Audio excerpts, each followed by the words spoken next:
ఎక్కించి కొమ్మల్లో ఆ కోయిల పాటలు పాడాలి.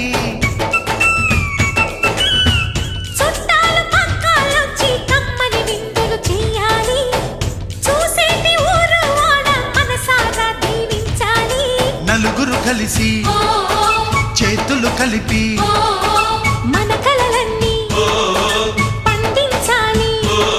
ఒక చోట పుట్టని కోడళ్ళు అయ్యారు అమ్మకే కూతుళ్ళు. త్వరలోని ముద్దుగా పుడతారు ఈ తాత పోలికల మనవళ్ళు. ఈ సంతోషాలు సరదాలే మా పండుగలు.